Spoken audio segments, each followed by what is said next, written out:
Hello, how's everybody doing?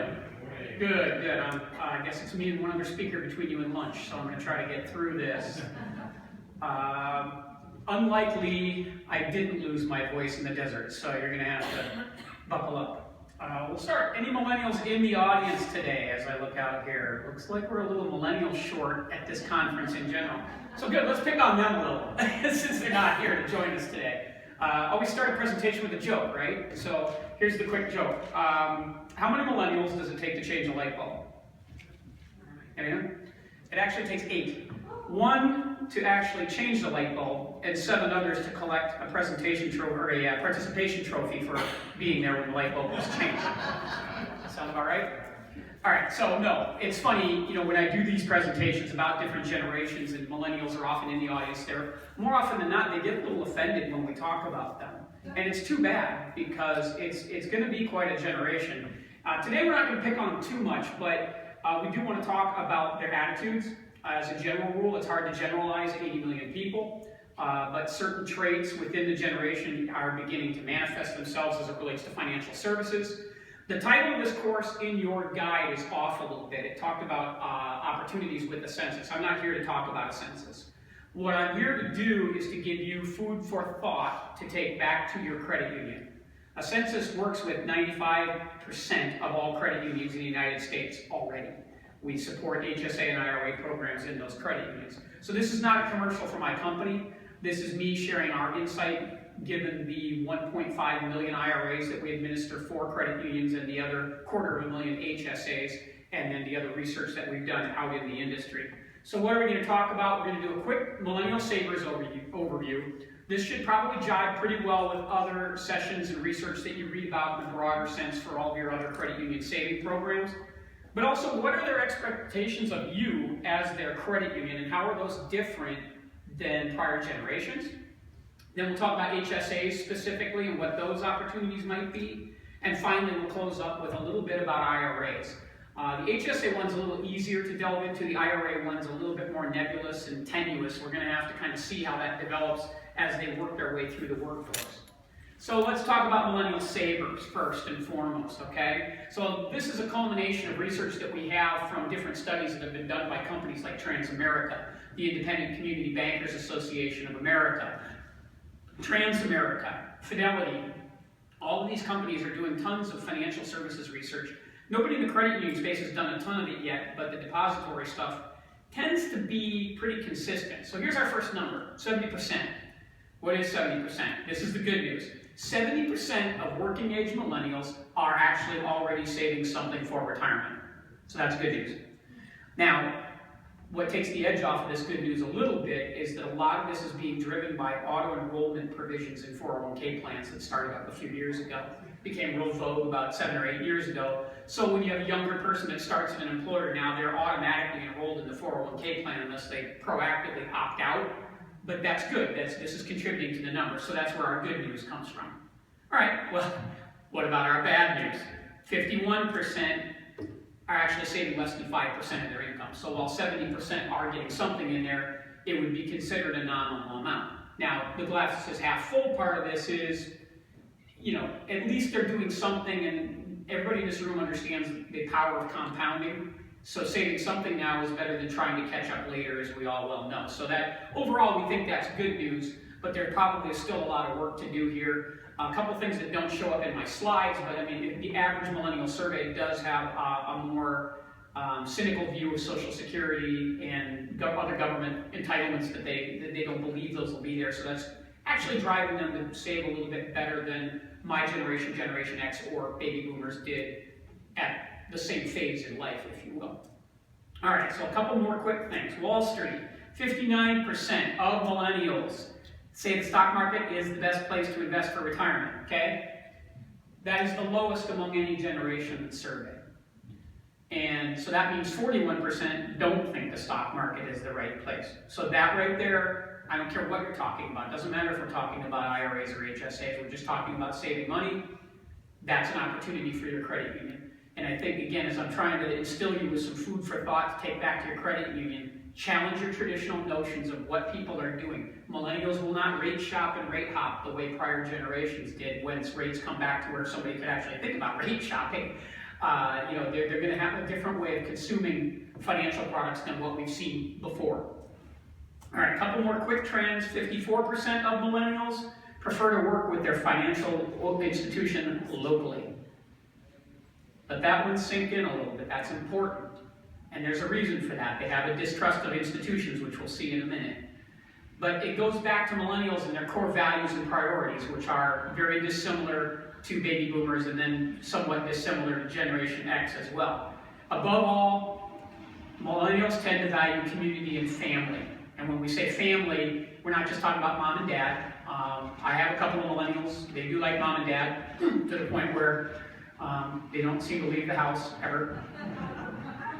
I'm having the circuit breaker in my house kind of reconfigured so that at any given time I can just cut the power to the outlets in their rooms so all the devices go down. Thinking that might get them out of the house eventually. I'm not sure. I'm working on that. But their community is not the community the way our generations look at that community. Their community are their Facebook friends, and a lot of times, I have a 24-year-old son, a lot of his Facebook friends are people he never met in person. And those are considered his community. And he makes a lot of his decisions about what to wear, what to buy, and where to go, what to do based on what these people tell him. It's a very different world.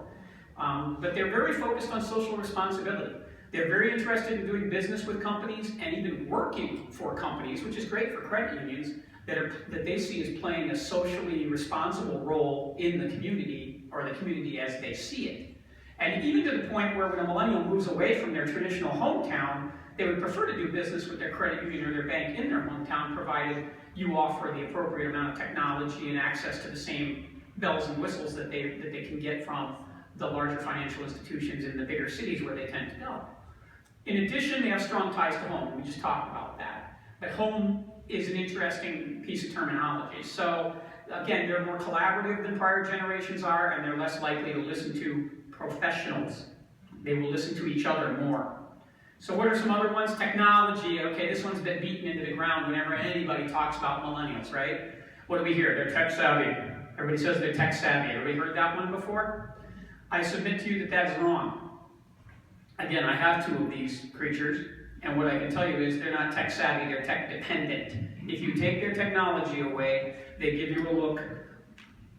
Well, you have to see it to understand it. I see some nods, so some of you have seen that look. It's they often say that if you want to punish your millennial for something, or even worse, your iGen, the kids behind the millennials, 0 to 19-year-olds, they say don't take the iPad away, don't take the phone away. You want to really get them? Take the charger away and watch the hope in their eyes slowly die as the battery winds down on this device. You'll get their attention, I promise you. So technology is very important to them, and of course most of your credit unions are tackling this initiative from a bigger perspective as you look to garner millennial members or retain millennial members as a whole, and then of course your iGen members behind them.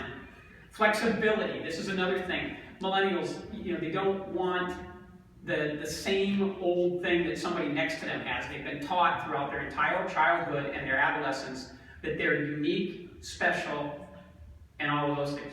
And my kid said that. He said, I was at school and they said I was unique and special. I said, yes, you are. Yeah, just like everybody else. You're unique and you're special. Here's your ribbon. Go away.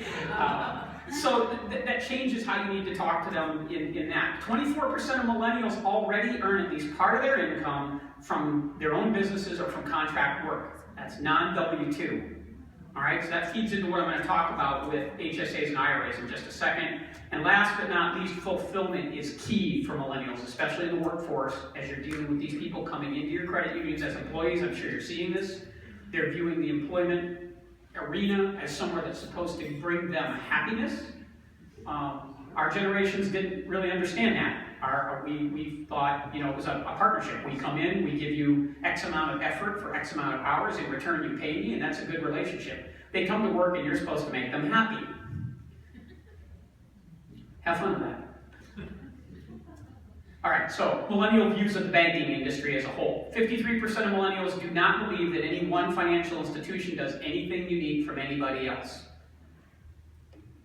Next, 58% believe that they're treated like a number by their financial institution. And 100% of them are probably right in most cases. And then 1 in 3 are open to switching their banking services provider within the next 90 days. So here's the millennial trust fund. I alluded to this a little bit earlier. And all we're really looking at here is comparing baby boomers to millennials and saying, okay, who's your trusted source for financial institution or information? Do you want to go to family? And when we say family, again, we're talking about the community and their family, parents and whatnot, versus financial professionals. The guy at the big, Wells Fargo Advisors or the Ameriprise guy or whatever. You'll see a complete reversal in how they view those sources of information from a trust perspective. And again, institutions are not millennials' things. They like to rewrite rules and readapt things to them and reconfigure the world to kind of suit the way they see the world. And large institutions are going to have a hard time adjusting to that over time. It gives you an advantage as credit unions because you have the flexibility and the capability to make those kinds of changes. So as a result then, what are the millennial expectations of you as a credit union? 54% of millennials surveyed would prefer to work with their local institution. We talked about that one. 57% of millennials would rather meet the president of their credit union or their community bank than the president of the United States. And I don't think it matters who the president is, by the way. But that was an interesting and telling statistic that came out of 2 different surveys that I read. 74% view mobile banking as critical for keeping a relationship with their credit union. Of course, you all already realize that, and you're working on that, I'm sure. And then 64% place importance on developing a relationship with their financial institution. I have no relationship with my financial institutions. I'd be the first one to confess I travel all over the country. I just want somebody with a global ATM network, and I'm pretty much happy with being unhappy. And what they really want from you as a credit union, though, is products and services like what they can get at those bigger providers. If you can do that, then you're going to be able to do business with millennials on some of the non-mainstream products that are out there. All right, so what does that do from a translation perspective into the health savings account arena? All right, first we have to understand a couple of quick things about HSAs and how they work. You see this little handshake. We have health savings accounts and HDHP, which stands for high deductible health plan. In order to even have an HSA, you have to be enrolled in a qualified high deductible health plan. You cannot have an HSA without one, or you can't establish one without being in one and contribute to it. You can certainly have a high deductible health plan without having an HSA. Not a great idea. The only benefit you would get by doing that is the high deductible health plan has low premiums, but the deductibles are high, the maximum out-of-pockets for family and single people are really high, so the HSA is what you need to bring the benefit, the tax benefit, to offsetting those deductibles and those medical costs. Luckily, millennials, of course, by definition, are young, or younger than most of us, and so as a result don't have a lot of heavy-duty medical expenses comparative to what we get later in life as we add children and what we like to call pre-existing conditions, bad knees and other things. But sadly, about 43% of people that are enrolled in the appropriate kind of high deductible health plans today do not have health savings accounts, and millennials factor into that as well. The other misnomer that's out there is a lot of people have been taught that health savings accounts operate like flexible spending accounts, and that if you don't use the money by the end of the year, you lose it, and that is entirely untrue, and there's nobody out there educating people about that. So millennials and are HDHP and HSA natives. Okay, so I'm going to use 401k plans as an example of this. When I entered the workforce in the late 1980s, the defined benefit plans, the old pensions, had largely gone away. I never worked for an employer that offered them. So when I started in the workforce, 401k was all we had, so that's all I've ever known. See, that makes me a native to 401ks, or defined contribution as they're called in the bigger sense. Millennials are basically natives to the HSA, HDHP world, where I'm not. I'm an immigrant. I had to learn to transition from what we used to have to that model. So that makes them a little easier to talk to about this stuff because they're not comparing it to what they used to have. They're seeing it as the norm. 36% of all people covered under high deductible plans today are under age 30. And then 65% are not even baby boomers. They're younger than baby boomers. So it's a young, vibrant group of people that are getting involved in these types of plans, and the opportunities for HSAs are going to continue to go up. The number of HSAs doubles every 2 to 3 years in this country, and the number of dollars in those accounts doubles every other year, almost without fail. The recession had no impact on that.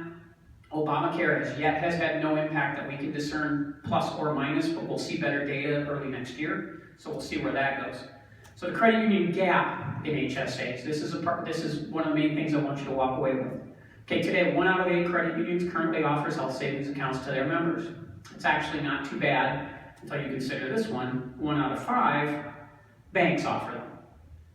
So you're presenting an opportunity for members to potentially shop elsewhere for HSAs, and I guess that's probably by itself not too big a deal.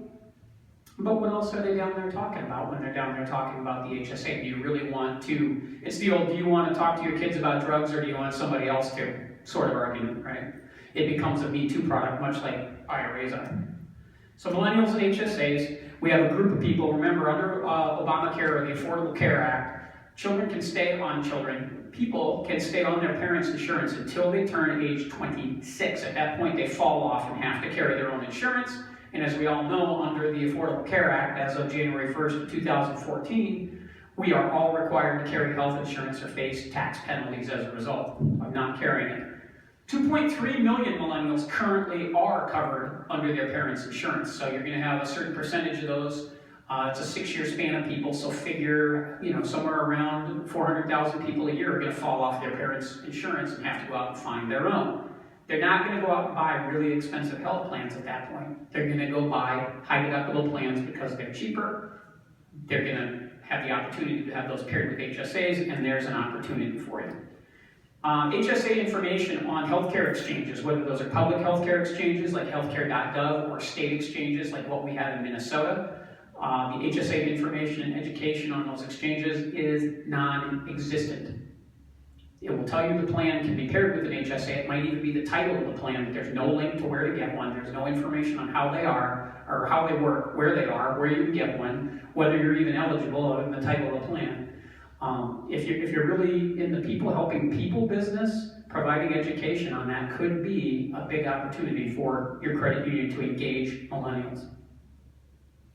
And then our last slide here is defined contribution healthcare. This is going to drive more credit union and bank open HSAs in the future. And this is we don't know how much this is going to take off. It's relatively new. But what we have here is employers that no longer want to offer a healthcare plan. Of course, they're required by law to offer healthcare to me as an employee. So let's say a census says one day, Kevin, we've got 1,500 employees here at the census, and we don't, no matter what plan we pick, half the people hate it. So rather than try to find a plan that fits everybody, we're going to pay you $13,000 a year, spread out over each one of your paychecks as a defined contribution for your health care, and you go buy your own.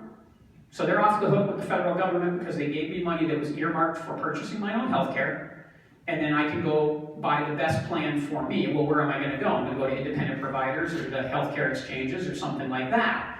So if I do that, then suddenly, where today I don't have a direct link to your credit union, right? My HSA is funded by my payroll deductions, so it's somebody that a census has selected as the custodian for those. Now, I can pick up money periodically and move it to my credit union, which is what I actually do, or you can invest it. Or now, all of a sudden, if I go into this defined contribution arena, I can actually just open my HSA wherever I want to. So if this trend really takes off the way we think it will, it's going to open more opportunities with you for members of all ages, not just millennials. All right, so let's talk about IRAs real quick. I think most credit unions have pronounced IRAs dead. For 20-some years, you've seen your market share decrease time and time again in the NCUA insured end of this business as people have gone either to the stock market as it's improved as we come out of the recession, or died. A lot of those old IRAs that you had on your books from the 70s and 80s were silent generation people that predate the baby boomers, and unfortunately those people are nearing the end of their lifespans, and so therefore all those monies are disappearing as they do, and they either deplete them while they're taking retirement income from them or pass them to a young generation that moves them to the stock market or frankly just spends the money. So you've seen this trickle out of money for all of these years, so I think it's bred a negative feeling towards IRAs in the credit union industry, and it's okay. I think historically speaking that was fine, but I'm here to tell you that's changing, and millennials are going to be the ones to change it. A couple quick graphs here. You have your millennials are the blue line. You can see how they're taking over in the workplace, and the green line, which is me, Generation X, is tailed off. The red line is the boomers. They're on their way down. The main takeaway here, In 10 years, 75% of the workforce will be made up of millennials. Rollover IRAs. 91% of millennials surveyed plan to stay with their current employer for less than 3 years. In reality, they stay for less than 2. So that means a lot of little rollover opportunities, a lot of touch points for your credit union with millennials as they look to move these little dollars that are sitting in employers today. $5,000 rule. Let's say they don't want to roll over, but they leave. If they have less than $5,000 in the plan, the employer will force them out into an IRA. You have an opportunity there. Distrust of large institutions plays in your favor. 46% of millennials with retirement savings already have an IRA of some type, so keep that in mind. Ignoring IRAs tells them that they're not important. And now here's mutual fund ownership in IRAs. Look how millennials, from a market share perspective, actually invest in them less than older generations do. They tend to go to safer investments because they have less money, at least right now. And because of what they've been through from an economy perspective, will gravitate to those. Here's real quick, just showing the breakdown, showing that millennials, being the blue slice in each of these pies, they are growing as a meaningful constituent in the ownership of IRAs, both through inheritance and through starting their own. And then Roth versus 401k. This is one last point I want to make before we kind of get to the end here. If you're only staying at your employer for a couple of years, you're never going to stay long enough to trigger the ability to vest and keep any employer match money that goes in. So what's the benefit? All you're really getting is the lack of flexibility because you only can pick the investments they offer. And if that's true, why not just do a Roth IRA? You can get the money whenever you want it. You can invest in it whenever you want to. And let's say you decide you want to buy a house or something else, you actually can use those Roth monies for that. You can't really, it's harder to do that with a 401k. And the very last thing is the four-legged stool. And that's what I'm going to leave you with today because we're out of time. We used to teach the three-legged stool, which is personal savings, Social Security, and employer-sponsored retirement. Health savings is part of that picture now too, and millennials understand that and they're incorporating that all together where previous generations kind of kept it separate. So I hope that gave you a little food for thought to take back to your credit union to challenge your notions about HSAs and IRAs.